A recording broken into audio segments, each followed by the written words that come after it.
Já estamos de volta com Hora Geral nesta quarta-feira. Vamos conhecer um pouco mais de esporte nesta manhã. Vamos lá?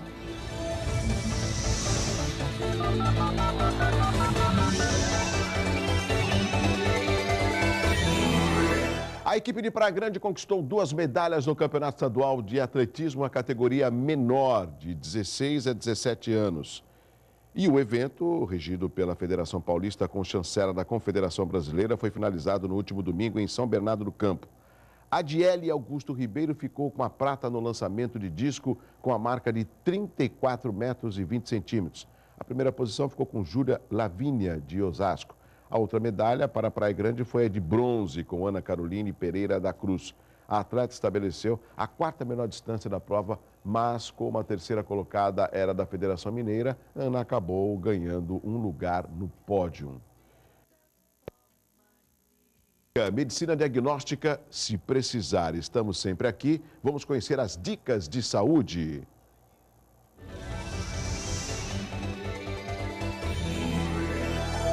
Obesidade e sedentarismo são fatores de risco para o câncer. Portanto, procure sempre praticar atividade física, manter a dieta balanceada. Entre as mulheres, o câncer de mama é o mais comum. Embora o autoexame não substitua o exame físico realizado por um médico especialista, é de fundamental importância realizar o autoexame com frequência. Você, mulher, é isso mesmo. Quando identificado em estágios iniciais, o câncer de mama tem um percentual elevado de cura. Lembre-se, consultar periodicamente um profissional de saúde é essencial para preservar e ter uma vida tranquila, tá certo? Bom, nosso convidado de hoje, o vereador Adilson Júnior. Tudo bem, meu irmãozinho? Douglas, bom dia, tudo bem, graças a Deus. O Adilson Júnior é vereador na Câmara de Santos, está no 2º mandato, é um comunicador também, né? E é importante a gente trazer os vereadores, e eu vou procurar fazer isso na medida do possível, trazer todos aqui para que a população de Santos, e isso não é diferente com relação às outras cidades, Adilson. Ontem, inclusive, quem esteve aqui foi o Benzi, na semana passada foi o Nicolassi, na outra semana foi a Janaína Balares. É uma forma dos vereadores, né? Lógico, eu quero trazer a maioria, possam prestar contas e conversar com a população. Um dos aspectos, e eu converso muito com o Adilson Júnior, é a cobrança que que você também deve ter com relação à população de alguns problemas da cidade, mas durante as sessões a gente não observa esse comparecimento. Será que falta mais a participação popular e que nessa participação eles conheçam como que funciona um legislativo que é conhecido como a Casa do Povo? Douglas, mais uma vez, bom dia a você, todos os amigos telespectadores. Parabéns mais uma vez por essa iniciativa, né? Não só por trazer parlamentares, Sim, mas principalmente para você dar esta oportunidade a nós que representamos uma população de publicizar as nossas ações, lógico, de poder prestar contas, né? Eu acho que o veículo de comunicação, o jornalismo tem esse papel fundamental. Acho, Douglas, que tem vários fatores. De fato, as pessoas, às vezes, não se interessam em ir. Eu acho que o rito aí, falando da Câmara de Santos, onde a gente participa e conhece, precisa ser mudado. Ou seja, as pessoas, às vezes, vão lá para ver um trabalho que o Douglas, porventura, vai apresentar. E ela não sabe da sua inscrição. Então, às vezes, ela tem que ficar lá 2 horas esperando você apresentar. Não é? Ou quando o projeto está na pauta, por exemplo, ela chega às 6, e isso só inicia às 8. exato. E aí ela fica lá ouvindo, claro que é importante, cada parlamentar ter os seus 5 minutos e apresentar. E às vezes ela não entende aquilo. Acho que também são alguns fatores. A localização da Câmara, para algumas pessoas que vêm de diversos pontos da cidade, também é prejudicial. Penso que, por exemplo, a pessoa sair dali do centro de Santos às 10 da noite tem uma dificuldade, por exemplo, na questão do transporte público. É uma zona perigosa, quer queira ou quer não. Ao lado da Câmara a gente tem uma concentração, infelizmente, de pontos de drogadição, isso é notório, a cidade Ali conhece. na Tiro Naval? A Tiro Naval, ou seja, são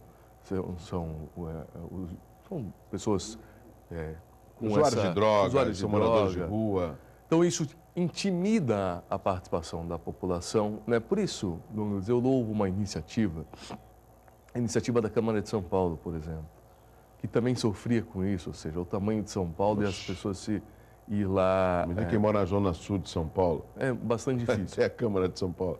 O que a Câmara fez? Sessões itinerantes, que eu já propus a inúmeros presidentes, eu fiz uma nova proposta ao vereador Marcos, presidente da Câmara, inclusive para isso começar no aniversário, por exemplo, da Zona Noroeste. Eu tinha até um projeto nesse sentido, que o parlamento seria transferido. Claro que nós temos dificuldades para se instalar, de repente, no lugar, porque tem taquigrafia, Isso. transmissão pela TV, Equipamento de som. equipamento de som, ou seja, mas eu acho que a gente pode começar a planejar para a Câmara, então, ir ao encontro. O que o vereador Donato, presidente da Câmara de São Paulo, fez? Exatamente isso. Hoje ele realiza as câmaras itinerantes em vários bairros, ou em todos os bairros da cidade. Ou seja, como você tem o teu gabinete itinerante, ele leva às sessões da Câmara. Tem sido um sucesso. Tem aumentado não só o share, né, da Câmara, ou seja, a participação, A audiência. a audiência nas transmissões, principalmente a participação em loco, e mais do que isso, a imagem da Câmara. Você sabe, Adilson, você falou algo importante, que seria essas sessões itinerantes indo nos bairros. Um outro aspecto também, eu acho que você poderia levar essa mensagem também ao presidente da Câmara, ou seja, quanto das transmissões, que tenha um narrador, ou um jornalista, Exato. ou um profissional que explique o que está acontecendo.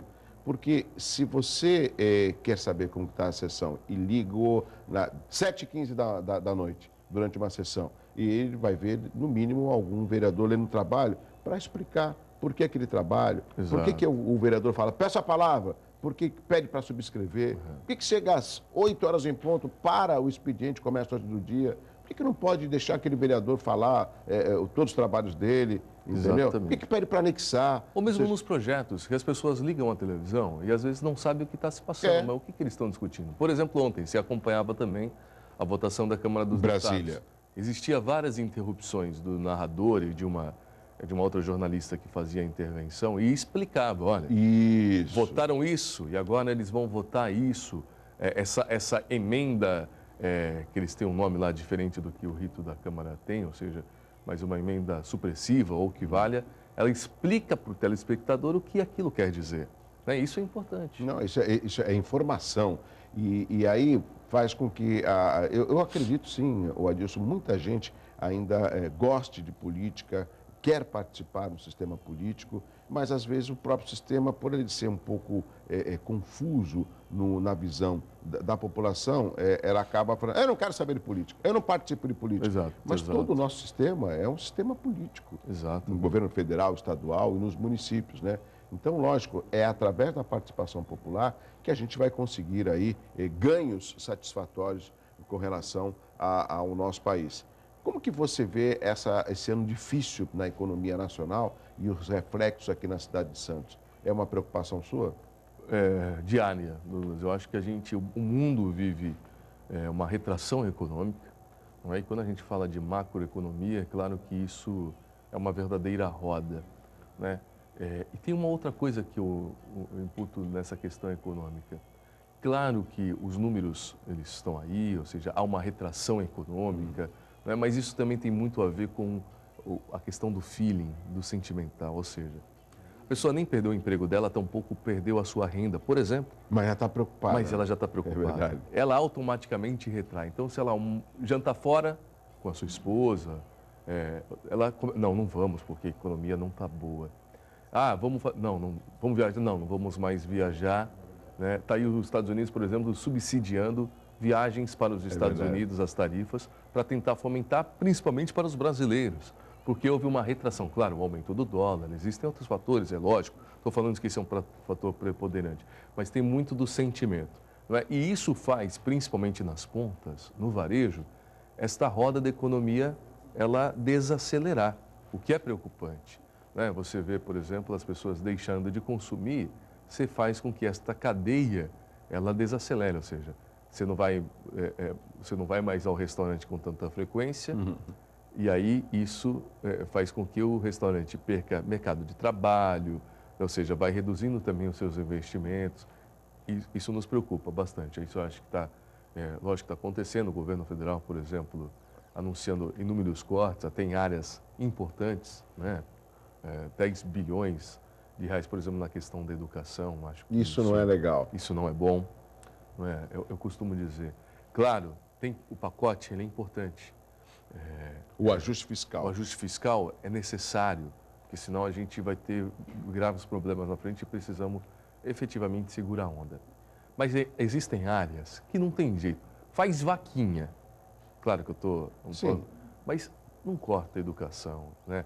Você vê, por exemplo, você falou da Janaína Balares anunciando que o governo do Estado não repassa há um tempo... Isso, está no jornal Tribuna de hoje. Por Irmã Dulce, sabe? Você vê o secretário de Saúde do Estado vindo a Santos... O Davi Wipe. Não só desanunciando um possível regional metropolitano, né? Que serve toda a região, e mais do que isso, cortando verbas da Santa Casa, que já vive estrangulada. Ou seja, e aí corta uma verba significativa, milhões de reais, daquilo que a Santa Casa já contaria. Ou seja, isso é temeroso, isso é ruim. Adilson, nesse caso, eu quero pegar justamente o ponto X dessa questão. Às vezes as pessoas falam assim, tá, a gente sabe disso, a gente viu. E o que vocês, vereadores, podem fazer? Lógico que nós, como parlamentares, nós temos um limite. Exato. Você, por exemplo, está se expondo e colocando a sua indignação com esse fator, por exemplo. Citou o governo federal e governo do Estado. Mas nós não temos muito como reverter, e sim de informar a população e de cobrar quando esses representantes vêm à nossa região, né? Porque eles estão sempre por aqui e sempre as notícias não são as notícias boas. Um corte na Santa Casa é altamente prejudicial, porque a Santa Casa ela não atende só Santos, exatamente. Ela atende toda a região, até o Vale do Ribeira, né? E lógico também que o outro lado é que a situação difícil faz com que o planejamento não consiga não seja seguido por essas dificuldades, mas precisa haver uma alternativa, porque a população ela paga os seus impostos. Sem dúvida, sem dúvida. E não entende, é como você disse no início, Douglas. E os vereadores, nós, somos o ente político mais próximo das pessoas. Ela sabe onde te encontrar, sim, onde você faz compras, onde você faz sua caminhada, onde você vai na academia. Diferente, isso não é uma crítica de um ministro, de um secretário de Estado, de um deputado, não é? Ou seja, então recorre a nós. E às vezes não entendem esse nosso limite de cobrar uma ação mais efetiva, ou às vezes de fomentar uma discussão, né? Que é o que a gente bastante faz. Ora, o que nós podemos efetivamente fazer, por exemplo, com uma questão essa que eu citei do Davi Wipe ou do governo federal? Efetivamente, pouca ação na ação concreta, mas de falar, né, de parlar, que o parlamento tem esse princípio, de fomentar uma discussão e até por estas ações, às vezes reverter, é o nosso papel, né? Ou seja, quantas ações a gente já não reverteu pelo simples fato de fomentar isso na Câmara? Seja nas diversas instâncias, né, das pessoas, no mínimo, vir e dar uma resposta às moções que são apresentadas. De apoio e também contrárias. Contrárias, né? Independente, né? E isso é interessante. Por exemplo, eu estou no PT, considero um partido com muitas pessoas importantes, com muitas pessoas sérias. Claro que, como em qualquer outro lugar, também tem pessoas que erraram e têm que ser penalizadas por isso. Como qualquer outra agremiação, existem o lado bom e o lado podre da coisa. Não estou aqui dizendo que existe só o zaral da moralidade. Mas nem por isso deixo de fazer essa crítica, como eu disse, né? Eu acho que a gente tem um respeito e, mais do que isso, um compromisso com a população. Ou seja, então, se eu tiver que falar que a Dilma erra, por exemplo, em não aumentar o FIES e, mais do que isso, fazer o que aconteceu com a questão do FIES. Agora prorrogaram até junho, né? Conseguiu uma medida, né? Mas, ou seja, aquilo que você falou, devia ter um planejamento. Ou seja, não é porque ela também é do mesmo partido que eu estou, que eu vou poupar críticas. Mas disso você falou uma coisa importante, eu acho que um outro ponto que causa muita indignação é justamente ela ter falado que a prioridade no governo dela seria a educação. E ela fez esse corte de 7 bilhões na área de educação, está tendo esse problema todo com o FIES, com o Pronatec, ou seja, é faltar com a verdade, né? Eu posso pensar em tudo, mas quando alguém chega e mente, falta com a verdade, isso é o fim. E principalmente pessoas que nós apoiamos, ela foi reeleita. Sim. E o que eu imagino, né? Poxa, eu fui reeleito, agora eu quero mostrar para a minha população o valor dessa reeleição. E ela nos decepcionou. Esse é um sentimento aqui, eu falo como cidadão, e a maioria. Você pode ver as manifestações, os panelaços, quando ela surge, né? Então, Claro, Douglas, a gente está falando de economia. Lógico que o dinheiro não cai do céu, tampouco para os governos, né? Existem um planejamento e tem que contar. E, às vezes, o impacto da economia você talvez não consiga prever. Claro que não dá para também só penalizar ou demonizar por uma ação. Como disse, foi errada, eu acho que isso precisa ser, de alguma forma, repensada. Mas também houve vários ganhos na questão da educação, né? Ou seja, o próprio FIES é um ganho, o ProUni é um ganho que eu acho significativo, por exemplo, quer queira ou quer não, ao longo desses 12 anos, foi a única possibilidade do pobre ingressar numa faculdade paga, né? Ou seja, com a mesma qualidade, com a mesma questão de que outro que tem uma possibilidade por si só. Então, ou seja, existem ganhos também nesse sentido. Mas nem por isso, lógico, a gente deve deixar de apontar. Os programas, Adilson, eu julgo programas importantes. Agora, não pode penalizar os universitários que não conseguem se cadastrar, não conseguem investimento, entendeu? Ou seja, esse, no meu ponto de vista, é um programa educacional que já está no final, ou seja, que é para quem chega na universidade. E quem está no ensino fundamental, no ensino médio, essa preparação de uma massa de estudantes que vão, daqui a alguns anos, estar à frente de projetos importantes do Brasil.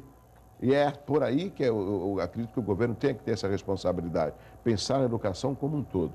Vou pedir licença para o Adilson Júnior, rápido intervalo. Na sequência, Adilson, tem perguntas pelo 3041-6777. Eu volto já.